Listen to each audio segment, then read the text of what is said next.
Menurut kita, DPR itu udah nggak pantas lagi nyandang nama jadi Dewan Perwakilan Rakyat. Makanya dituliskan, menurut kami lebih cocok jadi Dewan Penindas Rakyat, atau Dewan Perampok Rakyat, atau Dewan Pengkhianat Rakyat. Presiden Jokowi selain dia nggak memenuhi indikator kegentingan memaksa di pasal 22 Undang-Undang Dasar 1945, dia juga tidak menaati putusan MK. Kalau kita ngeliat sekarang kondisi negara ini, DPR itu tidak paham lagi apa itu sopan santun. 29 Maret 2023, kita akan ada konsolidasi besar, konsolidasi nasional, yang mana itu nggak cuma mengundang mahasiswa, kita ngundang juga perwakilan buruh, kelas pekerja, petani, nelayan, dan lain sebagainya. Kita bahas bareng-bareng untuk Perpu Cipta Kerja ini, gerakan penolakannya mau gimana. Jadi ini jadi warning aja buat orang-orang yang sering kali kita kritik, entah itu pemerintah ataupun DPR, bahwa gerakan ini akan besar. Gerakannya akan besar, dan jangan bermain-main dengan kebijakan yang dikeluarkan. Apakah memungkinkan mahasiswa itu bersatu seragam untuk kemudian melakukan tindakan yang memang disepakati atas keseragaman tersebut?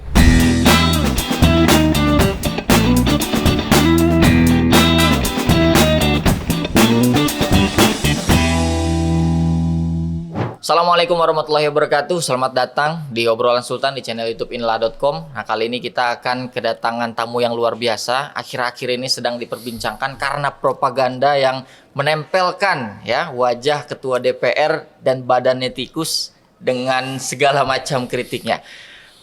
Ketua BEM UI 2023. Bro Melki. Siap. Apa kabar, Bro Baik. Melki? Gimana kabarnya, Bang? Alhamdulillah saya juga. Jadi gimana nih sejauh ini sudah disentil berapa senior nih?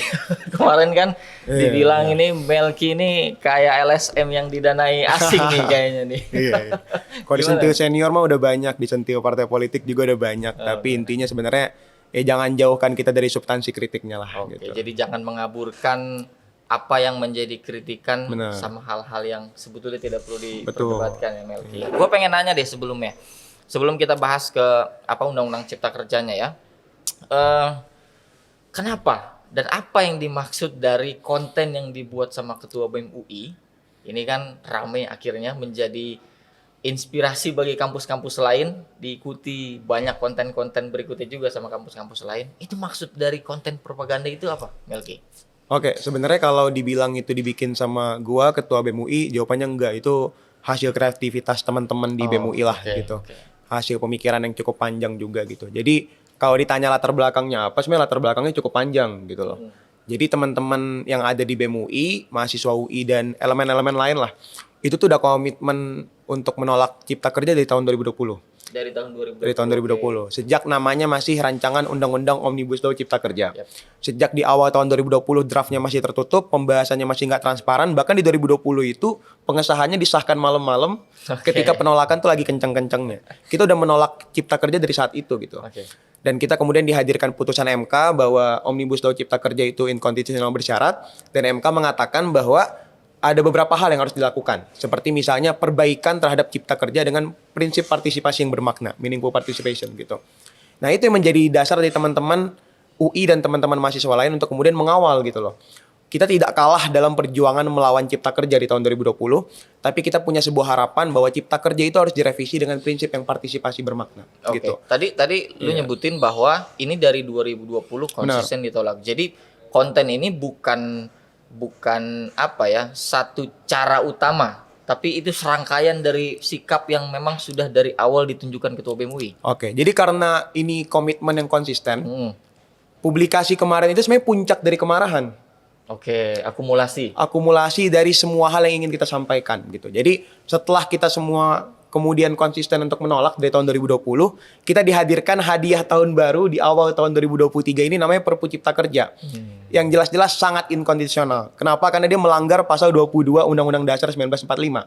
Bahwa Perpu itu hanya bisa diterbitkan presiden dalam kondisi kegentingan yang memaksa. Memang Perpu itu hak subjektif dan juga hak prerogatifnya presiden. Tapi ada beberapa hal yang harus presiden perhatikan. Salah satunya adalah kegentingan yang memaksa. Yang ini kita nggak lihat nih di dalam Perpu Cipta Kerja gitu loh. Kita malah ngelihatnya ini kayak kegentingan yang dipaksakan. Kalau melihat sebuah produk hukum itu kan kita harus lihat ke considerance-nya. Ada menimbang, mengingat, dan lain sebagainya. Di Perpu Cipta Kerja itu dikatakan ada beberapa faktor kenapa Presiden Jokowi nerbitin Perpu Cipta Kerja yang katanya memenuhi indikator kegentingan yang memaksa. Seingat gue ada 3 gitu. Yang pertama, menurut Presiden Jokowi, kondisi ekonomi Indonesia sedang tidak baik-baik saja. Sedang tidak baik-baik Sedang saja. tidak baik-baik saja. Yang mana ini bertentangan sama pernyataan Menteri Keuangan Sri Mulyani. Yap. Bahwa kondisi ekonomi Indonesia sedang baik-baik saja dan kita sedang dalam tahap yang menanjak dan lain sebagainya. Jadi Menkeu-nya bilang ekonomi kita stabil, tapi Presiden justru menjustifikasi ekonomi kita nggak stabil, makanya butuh Perpu itu. Benar. Oke. Itu faktor yang pertama. Yang jelas kita tentang banget kan, karena Oke. itu bertolak belakang dengan Yap. pernyataannya Sri Mulyani. Yang kedua, menurut Presiden Jokowi, kondisi kegentingan memaksa itu hadir karena konflik Rusia-Ukraina. Jadi Presiden Jokowi harus nerbitin Perpu Cipta Kerja. Yang mana sebenarnya kalau menurut kita, menurut kami ini perlu dijabarin lagi dengan lebih panjang. Secara detail, secara terperinci. Kenapa Maksud konflik dampak Rusia-Ukraina dari perang ini? itu apa Iya, gitu ya? kenapa konflik Rusia-Ukraina ini, perang di antara kedua negara ini mampu memberikan dampak yang langsung dan nyata bagi perekonomian atau ketenaga kerjaan di Indonesia. Yap. Yang ketiga, seingat gue juga Presiden Jokowi bilang ini karena kondisi lingkungan hidup Indonesia. Lingkungan hidup. Yang mana ini bertentangan banget sama sikap tindak, peraturan, dan juga kebijakan-kebijakan yang Presiden Jokowi terbitin malah cenderung merusak lingkungan gitu. Jadi kalau emang punya concern untuk memelihara lingkungan, harusnya cabut dulu tuh undang-undang atau peraturan-peraturan yang lama yang merusak lingkungan. Jangan malah nerbitin Perpu Cipta Kerja yang sebenarnya malah turut merusak lingkungan dan bahkan merampas tanah-tanah petani lah di desa-desa. Jadi menurut gitu. lu ketiga faktor itu tidak mendukung alasan kegentingan memaksa yang mengharuskan mengeluarkan Perpu? Tidak mendukung karena dia tidak dapat dijelaskan secara detail dan terperinci kenapa itu kegentingan memaksa, itu yang pertama. Yang kedua, tidak dijelaskan secara detail dan terperinci kenapa kegentingan memaksa tersebut harus membuat Presiden Jokowi menerbitkan Perpu Cipta Kerja. Yang mana Perpu Cipta Kerja itu sendiri sebenarnya ini kita di luar ngomongin kegentingan memaksa juga Yep. udah jelas inkondisional gitu loh. Karena dia udah nggak nurut sama putusan MK. Putusan MK bilang Omnibus Law Cipta Kerja itu inkondisional bersyarat. Yep. Syaratnya jika dia ingin kembali berlaku, dia harus diperbaiki Yep. dengan konsep partisipasi yang bermakna. Partisipasi bermakna itu dalam konsep kenegaraan Nah, cuma ini bisa mungkin kita dapetin bisa tuh. dijelaskan juga Iya. bahwa sebetulnya undang-undang ini sudah pernah diputuskan di MK juga ya. Betul ya. Oke. Lanjut. Jadi undang-undang ini udah sempat diputus inkondisional bersyarat di MK. Dan salah satu syarat kenapa undang-undang ini kemudian dikatakan sebagai undang-undang yang inkondisional adalah karena tidak sesuai prosedur dan juga tidak memenuhi unsur demokrasi yang baik lah gitu, nggak demokratis gitu. Yap. Dan MK mengatakan bahwa undang-undang ini harus diperbaiki dengan prinsip partisipasi bermakna. Oke. Kalau ngomongin dalam konsep kenegaraan, ketatanegaraan gitu, Lu FH juga ya, ya, fakultas gua hukum juga fakultas ya. hukum gitu. Oke. Jadi kalau ngomongin soal ketatanegaraan, partisipasi bermakna warga negara itu cuman bisa diejawantahkan lewat sebuah lembaga namanya Dewan Perwakilan Rakyat, DPR. DPR. Kenapa? Karena kalau kita mau revisi undang-undang ataupun bentuk-bentuk legislasi lainnya, mandat suara kita itu diamanahkan ke wakil rakyat kita yang ada di DPR. Yap. Oleh karena itu mereka punya fungsi legislasi Oke. untuk kemudian bisa mengesahkan atau memperbaiki aturan. Pengawasan segala macam lah. Pengawasan dan lain sebagainya gitu. Nah, partisipasi bermakna itu sehingga dalam konsep kenegaraan cuma bisa diwujudkan kalau Omnibus Law Cipta Kerja diperbaiki di DPR, direvisi. Kalau sistemnya Perpu, kalau produk hukumnya Perpu, apanya yang partisipasi bermakna? Oke. Perpu itu hak subjektif dan hak prerogatif presiden yang tidak pernah ada pelibatan warga negara. Padahal itu yang harus dievaluasi karena MK sudah memutuskan dua faktor tadi yang Benar. harusnya dijalankan Iya, dua benar. evaluasi Jadi, itu ya. Itu udah sangat jelas banget Presiden Jokowi selain dia nggak memenuhi indikator kegentingan memaksa di pasal 22 Undang-Undang Dasar 1945, dia juga tidak menaati putusan MK. Tidak menaati putusan MK. Iya. Yang ketiga, sebenarnya yang pengen gue bahas juga adalah Undang-Undang Cipta Kerja ini kan udah konsisten ditolak oleh banyak sekali elemen masyarakat sipil dari tahun 2020. Yap. Karena substansi-substansi dalamnya. Entah itu soal sektor agraria, sektor lingkungan hidup, kemaritiman, dan bahkan sektor ketenagakerjaan gitu misalnya. Dan kalau kemudian kita melihat Perpu Cipta Kerja, isinya sama-sama aja gitu loh. Sama Undang-Undang Cipta Kerja yang diputus inkondisional bersyarat. Jadi selama ini udah dibilang kita nolak banget nih Omnibus Law Cipta Kerja, ujung-ujungnya disahin juga. Oke. Udah disahin, kita kemudian melihat PP-PP-nya pun aturan-turunan di bawahnya nggak memihak Iya. sama apa yang kita suarain. Kemudian kita udah lumayan senang sedikit ada putusan dan PP inkondisional itu bersyarat. gitu. banyak sekali ya, Banyak banget sekali yang gitu. Dan diatur. apalagi proses pembahasan PP itu kita nggak bisa terus serta gitu Yap, kan. yap. Gitu. Nah, berarti tadi Iya. kalau disampaikan bahwa ada fungsi DPR yang mestinya diisi untuk kemudian menyampaikan kritik-kritik dari mahasiswa dan segala macam elemen masyarakatnya. Apakah itu yang menjadi dasar kenapa kontennya itu begitu propagandis gitu ya? Bahkan ada tubuh tikus itu maksudnya apa tuh berarti? Oke. Sebenarnya kan kita udah sebel banget dengan Perpu Cipta Kerja yang diterbitin Presiden Jokowi kemarin gitu. Iya. Ya alasan tadi udah jelas, dia inkondisional dan lain sebagainya Iya. gitu. Dan juga kalau menurut pasal 22 UUD 1945, kalau Presiden nerbitin Perpu, dia harus ditindaklanjuti di DPR dalam masa sidang berikutnya. Oke. Perpu itu diterbitkan 30 Desember 2022. 30 Desember 2022. Selanjutnya ada masa sidang di parlemen. Itu 10 Januari sampai 16 Februari. Harusnya kalau nurut sama prosedur hukum, kalau nurut sama konstitusi, ditindaklanjuti di situ dong. Oke. Dan DPR tuh cuma bisa punya dua opsi terhadap Perpu. Menyetujui sepenuhnya atau menolak sepenuhnya. Hanya dua opsi itu. Hanya dua opsi. Seandainya memang dia pun ingin sesuai prosedur, dia harus disetujui sepenuhnya atau ditolak sepenuhnya dalam 10 Januari sampai 16 Februari.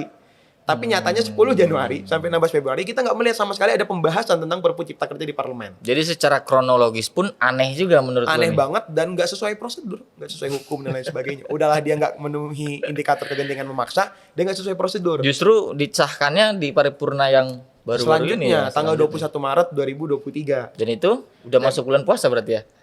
Sebenarnya belum masuk bulan belum puasa, masuk ya? tapi sudah selesai masa paripurna yang selanjutnya, bahkan udah reses, baru sidang lagi gitu. Udah nyampe ke masa itu. Dan juga kenapa ada publikasi itu, publikasi BEM UI soal Puan berbadan tikus dan kemudian DPR isinya tikus semua. Ya, itu Dan ini penjelasannya menginspirasi cukup panjang semua gitu. kampus ya maksudnya. Iya. Artinya apa yang BEM UI lakukan itu menginspirasi banyak BEM-BEM lain yang jadi banyak tikus lah yang dibikin jadi konten. Kalau dibilang menginspirasi sebenarnya ya itu debatable, tapi yang jelas akhirnya semua orang sadar Nah, bahwa isinya itu tikus dia, semua benar, gitu. benar. Dan juga sebenarnya yang ingin kita tampilkan adalah sebenarnya kan kita tuh berharap penuh nih awalnya sama DPR gitu. Kalau udah tahu perpunya inkondisional, minimal lu bahas sesuai prosedur lah gitu. Dan juga pas kita lihat kondisi keadaannya sekarang, harusnya kan Dewan Perwakilan Rakyat itu jadi orang-orang yang mewakilkan suara kita. Yap. Kalau kita emang nolak Perpu Cipta Kerja, kalau kita emang udah tahu dan kita paham bahwa Perpu Cipta Kerja itu inkondisional, harusnya DPR ini bisa menolak dong Perpu Cipta Kerja gitu. Apalagi substansinya merupakan substansi yang kita tolak sejak lama gitu kan. Oke. Nah, tapi kita malah melihat di tanggal 21 Maret 2023, Dewan Perwakilan Rakyat malah sekedar mengamini, mengiyakan, terus mengesahkan nih Perpu Cipta Kerja jadi undang-undang. Sehingga menurut kita, DPR itu udah nggak pantas lagi nyandang nama jadi Dewan Perwakilan Rakyat. Makanya dituliskan, menurut kami lebih cocok jadi Dewan Penindas Rakyat, atau Dewan Perampok Rakyat, atau Dewan Pengkhianat Rakyat. Karena produk hukum inkonstitusional namanya Perpu Cipta Kerja, yang kemarin mereka sahkan itu, jelas-jelas merampas hak-hak para pekerja. Oke. Merampas hak-hak masyarakat lah gitu. Dia merugikan kelas pekerja, dan yang paling parah dia mengganggu kesejahteraan rakyat banyak. Artinya dari konten yang ramai itu tujuannya adalah untuk menyadarkan atau tujuannya cuma buat ngartis doang? Awalnya tujuannya ada kritik penuh, kritik yang keras Oke. bagi Dewan Perwakilan Rakyat. Karena bagi kita, ya lu semua udah nggak pantas menyandang nama Dewan Perwakilan Rakyat lagi gitu. Bagi kita gitu. Dan kita ingin semua orang sadar bahwa sekarang masyarakat tuh udah nggak perlu lagi naruh harapan banyak ke DPR gitu. Karena udah banyak banget buktinya lu tuh nggak mengesahkan undang-undang yang kita mau, malah mempercepat pengesahan undang-undang yang kita tolak. Gitu. Itu sebenarnya yang ingin ditujukan dari BEM UI gitu. Jadi tujuannya memang kritiknya terakumulasi melalui konten-konten yang dibuat Benar. seperti itu. Tapi tujuan utamanya apakah hanya itu atau memang ada follow up lagi nih? Karena kan gini, banyak yang mengkritik akhirnya ini kritikan BEM UI kok nggak mencerminkan akademiknya gitu ya, nggak sesuai dengan budaya kita, kok mencemooh gitu kan, itu kan akhirnya yang dijawab sama banyak politisi atau pengurus partai. Itu gimana? Ada beberapa sih yang bisa gue jawab ya sebenarnya gitu. Kalau dibilang bahwa kritik BEM UI itu tidak sesuai dengan budaya ketimuran, tidak menjunjung tinggi adab, sopan santun dan lain sebagainya, yang bisa gue bilang gini gitu loh. Kesopan santunan itu emang hal yang perlu, hal yang harus dan tidak selalu buruk. Tapi kesopan santunan itu punya teman baik, namanya kemunafikan. Munafik. Oke. Jiwa-jiwa yang munafik itu seringkali menggunakan kesopan santunan yang palsu. Dan kesopan santunan itu seringkali hadir karena adanya orang-orang yang munafik gitu. Jadi sebenarnya kalau menurut gua, kita udah nggak perlu lagi sopan santun sama orang-orang yang tidak menjunjung tinggi sopan santun. Dan hanya perlu santun pada orang-orang yang betul-betul tahu sopan santun itu apa gitu. Nah, kalau kita ngeliat sekarang kondisi negara ini, DPR itu sudah tidak paham lagi apa itu sopan santun. Mereka lahir dan ada di DPR itu kan karena suara kita. Mereka bisa duduk di Senayan karena kita pilih. Yep. Mereka bisa menyandang nama Dewan Perwakilan Rakyat karena amanah dari kita. Kancing-kancing di baju mereka sumbangan uang pajak dari rakyat. Mobil-mobil dinas yang mereka pakai, bensinnya juga uang-uangnya uang rakyat. Gitu. Flexing yang mereka Flexing ya yang mereka hari lakukan, istri-istri mereka belanja mahal dan lain sebagainya, itu semua dari uang rakyat. Dan mereka tidak menunjukkan kesopan santunan itu ketika rakyat butuh suara mereka untuk diwakilkan untuk menolak cipta kerja. Sehingga bagi kita, kesopan santunan itu sudah tidak harus lagi dilakukan bagi mereka yang tidak melakukan sopan santun juga. Gitu. Oke, jadi dalam konteks pembuatan kebijakan publik mereka sangat tidak sopan santun Sangat terhadap tidak sopan dan apalagi santun. Gitu. Iya. tidak sopan apalagi santun. Artinya janganlah pada akhirnya menghakimi atau mengkerdilkan apa yang dilakukan oleh teman-teman mahasiswa dengan kalimat-kalimat wah ini kok nggak menjunjung tinggi adab gitu ya, nggak menjunjung tinggi sopan santun.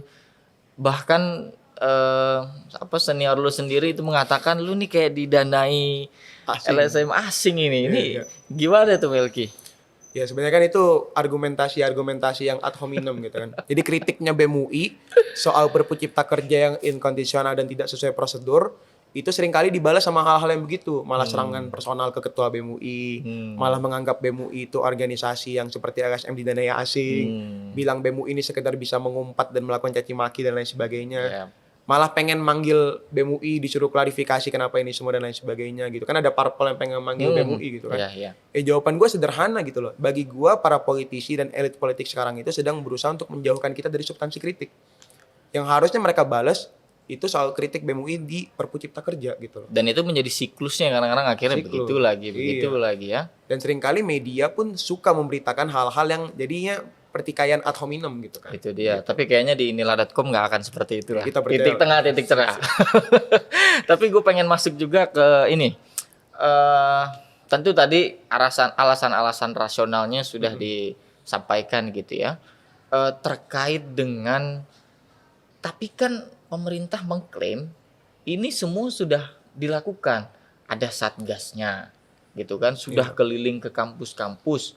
Sudah mendengarkan partisipasi publik segala macam, sudah melakukan sosialisasi. Apa itu nggak cukup, Melki? Jawabannya nggak cukup. Nggak akan cukup. Nggak akan cukup juga, karena apa gunanya membuat Satgas Ciptaker jika Satgas Ciptaker itu hanya berfokus untuk mengais suara orang-orang yang pro sama Perpu Cipta Kerja?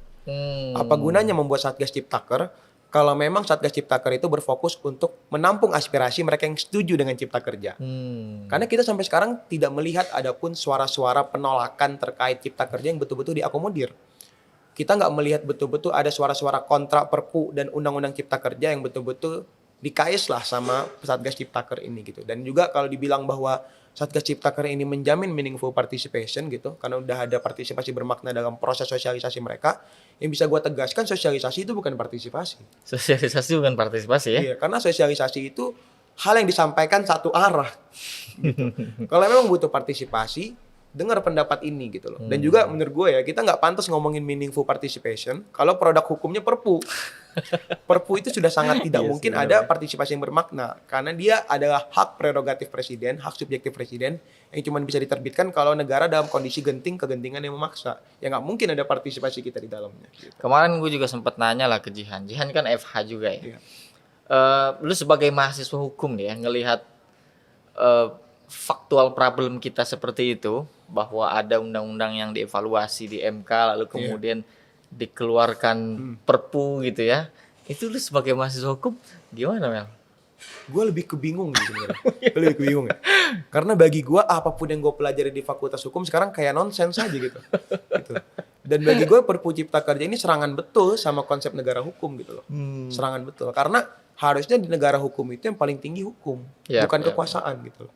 Kan kalau dalam pelajaran di Fakultas Hukum tuh kita punya satu mata kuliah wajib namanya ilmu negara. Di situ gue belajar namanya Restat dan Mastat. Restat itu negara hukum, Mastat itu negara kekuasaan. Gitu. Jadi kalau kita mengaku Restat, harusnya jalankan negara itu berdasarkan prinsip-prinsip hukum. Kalau sekarang hukum dan lain sebagainya. Gue melihatnya lebih seperti ke negara kekuasaan gitu loh. Pakai hukum untuk melanggengkan kekuasaan dan pakai kekuasaan untuk mengubah hukum seenaknya gitu. Jadi tujuannya bukan untuk menegakkan hukum gitu ya, tapi melanggengkan kekuasaan. Tapi gini, UI ini kan juga sering gitu ya melakukan hal-hal yang kadangkala simbolistik. Dulu kita lihat ada kartu kuning untuk Pak Jokowi, terus banyaklah yang dilakukan yang kemudian menjadi wacana di Republik ini.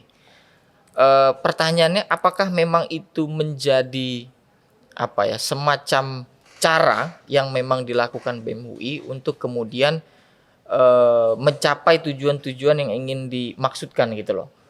Gimana, Melki? Sebenarnya kan memang betul ya, teman-teman di UI itu seringkali menggunakan kreativitas lah untuk menyalurkan kritik gitu. Misalnya benar 2018 ada kartu kuning Jokowi, terus juga Manik di 2019 sempat ngomong soal Dewan Pengkhianat Rakyat dan lain sebagainya. Ada gue juga di situ. Ada Bang Sultan juga di situ kan gitu. Terus 2021 ada Jokowi the King of Lip Service. Ya, gitu. King of Lip Service. Tahun 2022 Bayu sempat ngomong soal lemdak teori gitu, teori bebek lumpuh yang mana yang padahal itu sebenarnya substantif, akademik banget gitu. Dari tahun ini mungkin teman-teman ngelihatnya propaganda BEM UI kemarin sebagai salah satu bentuk dari itu gitu. Yang bisa gue bilang adalah itu bentuk kreativitas kami yang seringkali hadir karena ya udah mumet banget dan juga udah capek banget untuk menerima segala kondisi buruk ini gitu loh. Makanya kalau ditanya sebenarnya itu tujuannya apa, itu akumulasi kemarahan gitu loh. Itu puncak dari eskalasi apa yang udah kita tolak. Dan juga sebenarnya kalau menurut gua sih kan ini negara demokrasi ya. Harusnya ya semua elit politik, partai politik dan juga penguasa itu paham gitu loh. Bahwa itu hal yang dijamin konstitusi gitu loh.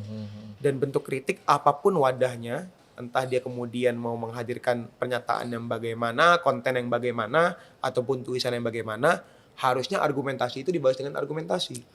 Bukan sekedar caci maki, apalagi serangan-serangan yang ad hominem. Gitu. Artinya bukan berarti bahwa ya cuman judulnya doang yang dinaikkan, tapi ada serangkaian pasti ada naskah akademiknya, ada diskusinya juga, ada keberlanjutan sikap yang dilakukan Ketua BEM UI ya Melki ya. Karena banyak orang yang bilang ini emang caper aja nih, tiap tahun pasti ada aja. Ya benar kata lu tadi kan, ada lemdak, ada segala macem. Itu bentuk kreativitas dan akumulasi kemarahan tadi ya Melki ya. Oke. Nah kalau terkait dengan tadi soal Perpu, sudah lu mengkritik secara keras. Fungsi DPR.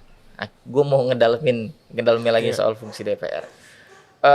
Di Kompas kan lu bilang bahwa ini DPR cuma jadi paduan suara lagunya setuju. Ada yang nggak setuju, mic-in matiin. Itu gimana Melki? Iya, gua tuh memulai memulai kritisi ini tuh dari tahun 2019 gitu loh. Dari awal gua jadi mahasiswa gitu. Dan gua jujur aja dari tahun 2019 sampai sekarang gue tidak melihat DPR itu betul-betul mewakili kepentingannya rakyat gitu loh. Jadi kan di dalam konsepsi kenegaraan yang tadi gue bilang gitu loh. Kenapa kita perlu lembaga legislatif? Biar lembaga eksekutif itu mampu terawasi dan publik itu punya kemerdekaan martabat yang tinggi lah gitu. Bahwa ini wakil lo bahkan bisa memakzulkan presiden kalau dia mau. Wakil lo bahkan bisa ngurusin anggaran-anggaran yang akan berperan juga bagi kehidupan lo. Dan wakil lo ini bisa bikin peraturan-peraturan yang akan lo turutin nanti. That's why kita milih dia jadi wakil gitu kan. Dan gue tidak melihat fungsi itu sekarang di DPR gitu loh. Harusnya DPR itu mampu menyuarakan penuh suara-suara penolakan yang setiap hari disuarakan di parlemen jalanan gitu. Di parlemen jalanan setiap hari ada penolakan-penolakan terhadap undang-undang, kebijakan, peraturan-peraturan baru. Tapi gue tidak melihat DPR itu sepenuh hati menolak hal yang sama gitu. Itu yang pertama. Yang kedua, gue tidak melihat DPR itu betul-betul menjalankan fungsi check and balances yang baik sekarang gitu loh. Ya seperti yang gue bilang tadi gitu loh. Harusnya ketika presidennya sedang secara terang-terangan, secara sengaja melanggar konstitusi, DPR-nya nggak boleh cuma diem gitu loh. Dan kenapa DPR cuma jadi paduan suara lagu setuju gitu? Apapun yang dilakukan presiden setuju, apapun yang disarankan pimpinan setuju, apapun yang disarankan fraksi setuju. Di mana suara-suara yang harusnya jadi amanah mereka kan nggak ada. Gitu. Kalau menurut lu kenapa? Kenapa pada akhirnya fungsi DPR hari ini tuh lemah lah? Kenapa Melki menurut lu? Menurut gua ada pergeseran paradigma sih sebenarnya. Jadi orang-orang yang sekarang duduk di DPR itu antara mereka nggak paham, nggak mau paham, atau pura-pura nggak paham bahwa sebenarnya lembaga legislatif itu harus hadir untuk jadi perpanjangan tangan rakyat dalam membangun negeri gitu. Mereka lupa itu gitu loh. Dan udah ada beberapa kasus lah ya, malah anggota DPR tuh sering kali marah kalau dikritik sama rakyat gitu. Malah ada anggota DPR yang pengen melaporkan masyarakat yang melakukan kritisi terhadap partainya ataupun golongannya, kepentingannya gitu. Sudah banyak banget kasus kayak gitu. Sehingga kalau menurut gua, keadaan sekarang ini lahir karena mereka tuh lupa gitu loh. Bahwa lu tuh bisa duduk di dalam karena suara kita. Apapun yang lu pakai, mobil yang lu pakai, baju yang lu pakai, bahkan meja dan kursi yang lu dudukin itu hadir karena duit kita gitu loh. Dan lu bisa ngomong banyak, punya hak imunitas bahkan. Itu karena suara-suara dari kita gitu loh. Nah, ada pergeseran paradigma tadi. Idealnya paradigma yang benar itu wakil rakyat itu pesuruhnya rakyat. Mereka babu kita lah kasarnya gitu ya. Kita mau ngomong apa harusnya lu wakilkan di dalam gitu. Bukan mereka yang seakan-akan paling tahu semua, merasa tingkat literasi masyarakat itu rendah, merasa masyarakat Indonesia itu masih belum mampu beredukasi tinggi dan lain sebagainya, sehingga mereka yang ngajar-ngajarin kita gitu. Nah, paradigma tadi sih menurut gue yang jadi sumber masalah gede gitu. Iya, ya, bahkan ada banyak sekali fenomena-fenomena yang aneh menurut gue ya, ketika misalkan ada hakim dicopot sama anggota DPR, terus sekarang apa ya isu-isu flexing lah, PPATK bilang ada transaksi aneh lah segala macem. Ini ada banyak banget masalah nih Melki. Gimana nih kira-kira sebagai ketua BEM UI? Sebenarnya yang jelas yang bisa gue bilang, gerakan rakyat itu harus hadir karena semangat kolektifnya rakyat.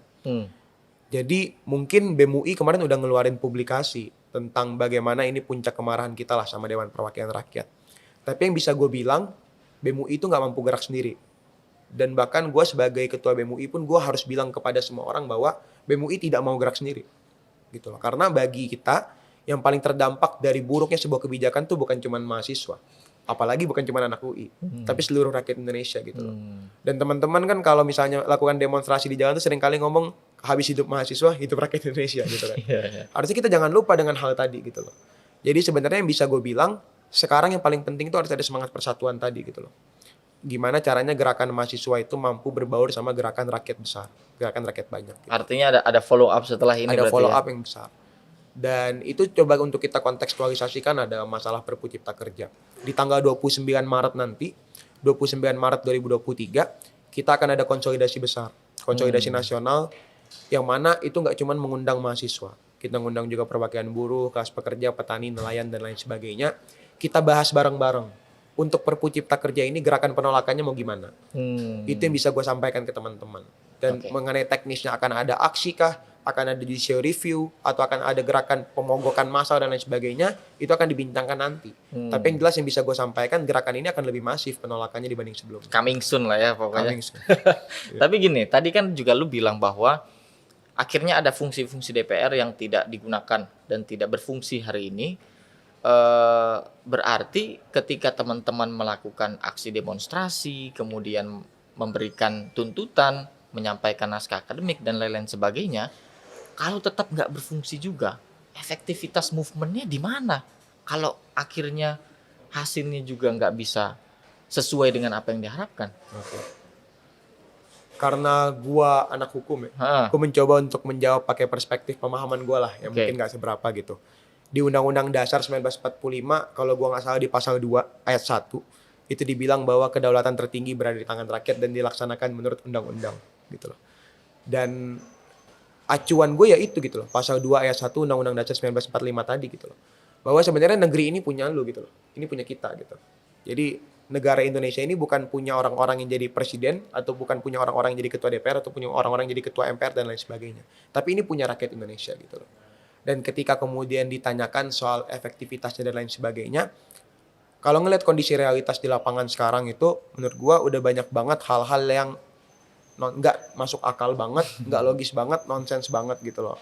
Gimana caranya presiden itu secara terang-terangan ngelanggar konstitusi, ngelanggar hukum, DPR nggak mewakilin suara kita, dan juga kemudian yudikatif, MK bahkan itu ya seringkali mengeluarkan putusan-putusan yang aneh, merugikan dan lain sebagainya gitu ya. Yang bisa gue bilang, ya sekarang kondisinya nggak baik-baik aja gitu loh. Indonesia sedang tidak baik-baik saja gitu loh. Lo pengen berharap sama eksekutif lo, tindakannya, kebijakan, peraturan semua yang dikeluarkan merugikan masyarakat. Pengen percaya sama legislatif, nyatanya sekarang mereka nggak mewakili suara kita.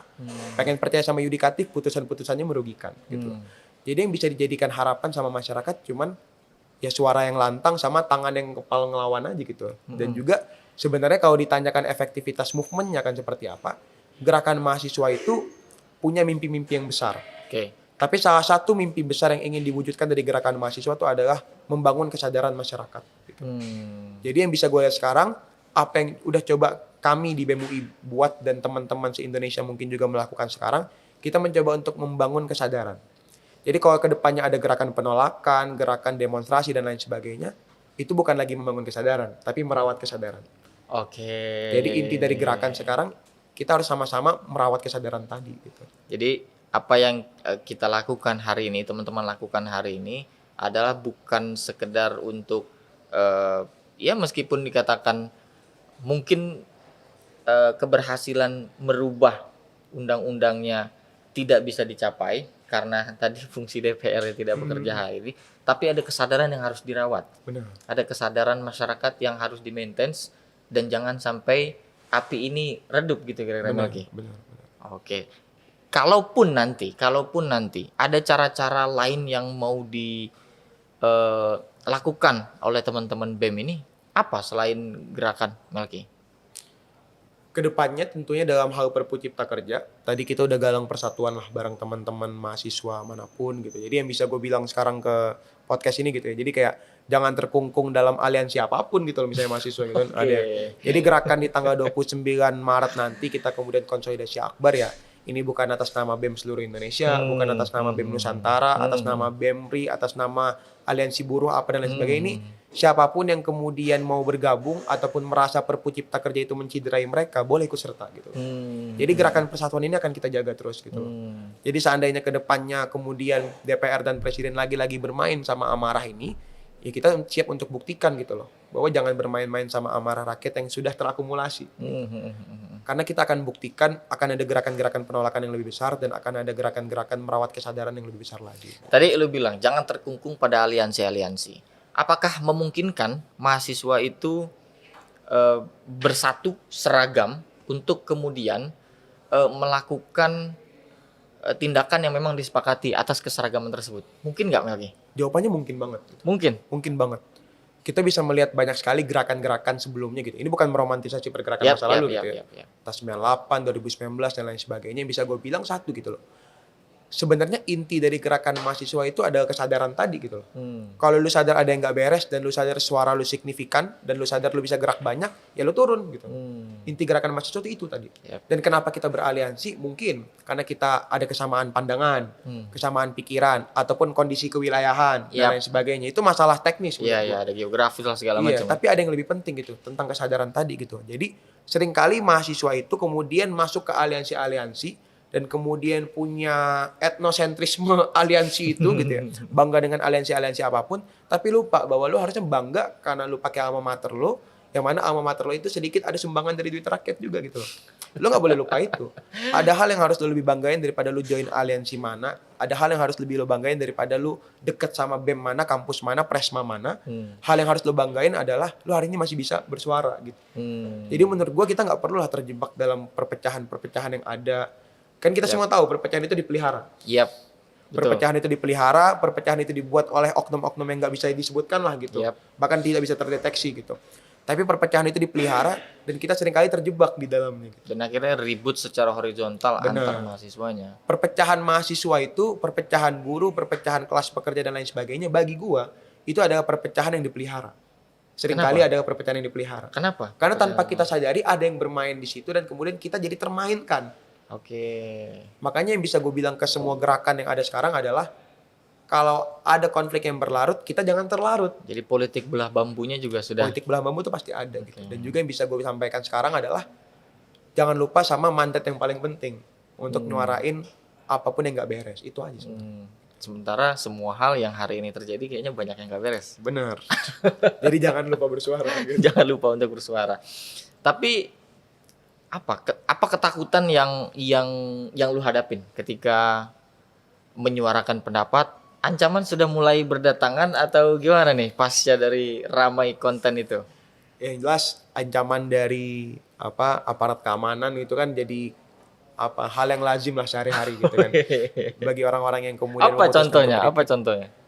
Ya, yang spesifik setelah konten itu ramai ya? Sesimpel ngajak ketemu, sesimpel ngirimin chat-chat yang kemudian bernuansa ancaman, intimidasi, sesimpel kemudian datengin kita ke kampus atau sekret BEM, itu sempat terjadi juga beberapa kali, beberapa tahun sebelumnya juga pasti ada gitu. Atau kemudian pas kita lagi di jalan, lagi aksi demonstrasi, diancam ditangkap dan lain sebagainya. Bahkan gue pernah ketika gue aksi itu, gue lagi orasi, tiba-tiba ada nomor nggak dikenal nge-WA gue, isinya foto gue lagi orasi, posisi sudah saya bidik gitu, kayak gitu kan. Jadi hal-hal yang membuat kita takut kayak gitu ya pasti ada gitu loh kalau kita kemudian lakukan kritik. Cuman yang bisa gue bilang hal itu nggak boleh jadi penyedot semangat gitu loh. Karena kalau lu kemudian yakin yang lu suarain bener, artinya orang-orang yang mengancam lu sedang dalam posisi yang salah. Jadi jangan takut, dan yang paling penting ketika lu kemudian takut, artinya mereka berhasil.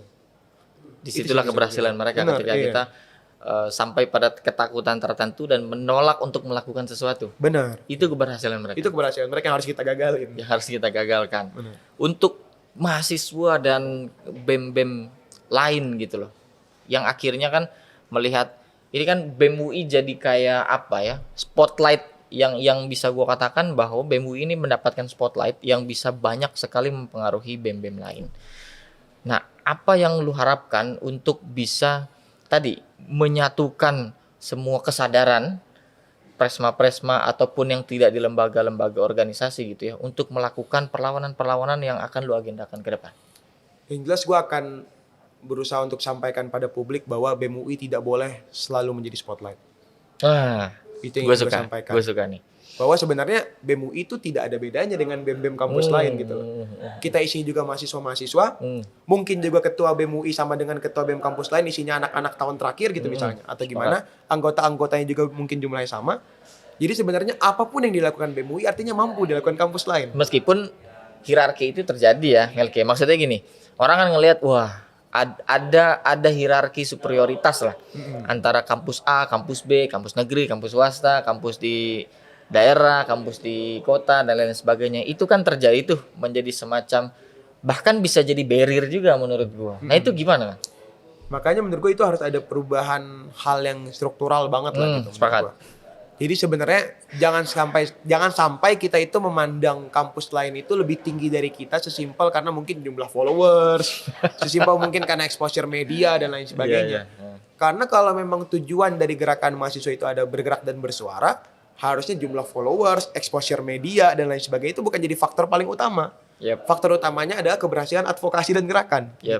Sehingga bagi gue sebenarnya apapun yang dilakukan BEM UI sebenarnya mampu dilakukan oleh kampus-kampus lain gitu. Sehingga langkah pertama yang gue akan sampaikan bahwa mungkin hari ini BEM UI mengeluarkan publikasi yang sempat menjadi bahan omongan siapapun gitu misalnya.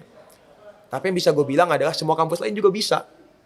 Jadi ketika kampus-kampus, kemarin gue ditanya nama media gitu, kampus-kampus lain mulai bikin ini ikut-ikutan, lu gak marah? Gue gak marah sama sekali karena bagi gue itu hal yang lumrah terjadi dan memang harus dilakukan semua kampus gitu loh. Silakan dengan kreativitas masing-masing, kita nuansakan kritik itu. Gitu. Jadi itu hal yang pertama akan kita lakukan, yang kedepannya juga akan dilakukan terus adalah ngerawat persatuan itu sih. Karena hari ini itu udah terjadi dan juga mungkin jadi warning lah buat orang-orang yang kita kritik gitu ya. Hari ini persatuan antara berbagai elemen gerakan mahasiswa yang seringkali terpecah antara aliansi-aliansi sekarang sudah bergabung. Berbagai elemen gerakan kelas pekerja yang dulunya sering berbeda pendapat juga sudah bergabung. Dan bahkan antar elemen mahasiswa, pekerja dan lain sebagainya juga sudah diupayakan untuk bergabung. Jadi ini jadi warning aja buat orang-orang yang seringkali kita kritik, entah itu pemerintah ataupun DPR, bahwa gerakan ini akan besar. Gerakan ini akan besar. Gerakannya akan besar dan jangan bermain-main dengan kebijakan yang dikeluarkan. Dan satu postingan saja menyebabkan snowballing effect yang luar biasa. Benar. Sehingga menginspirasi atau diikuti oleh banyak teman-teman di BEM. Apalagi kalau kemudian terakumulasi dengan gerakan yang konkret. Untuk kemudian bisa menyamakan frekuensi gerakan. Paling tidak seragam 100% kesamaan itu mungkin akan sangat sulit kali ya. Karena masing-masing punya cita-cita, punya tujuan. Tapi kalau misalkan menyamakan frekuensi gerakan akan memungkinkan untuk dilakukan. Sangat mungkin. Sangat mungkin. Dan apa yang akan terjadi ketika sudah bersatu, Melki? Yang jelas selama ini kan yang seperti gue bilang gitu loh, perpecahannya dipelihara, diciptakan dan dipelihara. Minimal kita berhasil mengacaukan itu dulu. Satu itu. Yang kedua, ketika memang terjadi persatuan tadi, ini jadi bukti gitu loh, bahwa masyarakat Indonesia itu sudah sadar bahwa suara tertinggi, kedaulatan tertinggi itu di suara lo, bukan di suara orang-orang yang kita pilih dan kita berikan suara bahkan gitu. Itu yang kedua. Yang ketiga, ketika persatuan itu sudah terjadi, yang jelas ini akan jadi warning besar buat pemerintah gitu loh. Dan juga mungkin legislatif gitu ya, atau bahkan juga mungkin yudikatif gitu. Jangan sekali-kali melakukan sikap tindak apapun bentuknya yang itu kemudian merugikan dan juga merampas hak-hak masyarakat gitu. Terakhir, Melki, mungkin bisa memberikan pesan bagi orang yang mengeluarkan Perpu dan juga memberikan pesan bagi orang yang memberikan cap stempel dari Perpu menjadi undang-undang. Sangat soft sekali jalurnya, sangat mudah sekali. Silakan. Saya rasa untuk orang yang mengeluarkan Perpu, Pak Presiden Jokowi ataupun seluruh isi kabinetnya Presiden Jokowi, ataupun orang yang kemudian memberikan stempel mengesahkan Perpu jadi undang-undang, silahkan belajar lagi. Karena apapun yang kalian buat dan ciptakan hari ini jelas-jelas melanggar konstitusi yang ada dasar hukum tertinggi, tidak sesuai prosedur, dan kalian sudah mulai lupa bahwa kalian bisa duduk dan berdiri di situ karena suara-suara dari kita yang menolak dari apa yang Anda sahkan gitu. Sehingga lebih baik Anda belajar lagi, entah itu kemudian terkait substansi dari apa yang Anda sahkan terbitkan, ataupun belajar lagi cara memahami hati nurani dan isi hati dari rakyat gitu. Karena itu harusnya jadi faktor terpenting untuk kemudian mengeluarkan, menerbitkan atau mengesahkan sesuatu. Dan Ketua BEM UI siap untuk menguji argumentasi rasional Siap. dengan siapapun ya. Ya jadi BEM UI itu nggak mau dipanggil-panggil sama partai politik bukan karena apa? Karena kita bingung kenapa dia yang manggil. Harusnya kita yang manggil karena mereka wakil rakyat. Harusnya mereka yang datang ke UI. Harusnya mereka yang ke kampus Jadi ya. silakan siapapun yang mau manggil BEM UI kita undang datang ke UI. Ntar kita ajarin apa itu konstitusi, apa itu hukum, apa itu kemudian Perpu Cipta Kerja yang inkondisional dan lain sebagainya. Ntar kita ajarin di kampus. Oke. Terima kasih Melki, semangat terus untuk memperjuangkan Siap, terima kasih juga, hak Bang rakyat. Yang jelas kita akan selalu membersamai karena ketika ada suara-suara yang lantang seperti ini, saya pikir support moral, support yang real itu mesti kita suarakan supaya mereka tidak merasa sendirian. Takut tidak menambah umur dan berani tidak mengurangi umur. Terima kasih Melki. Sampai jumpa di episode berikutnya. Assalamualaikum warahmatullahi wabarakatuh.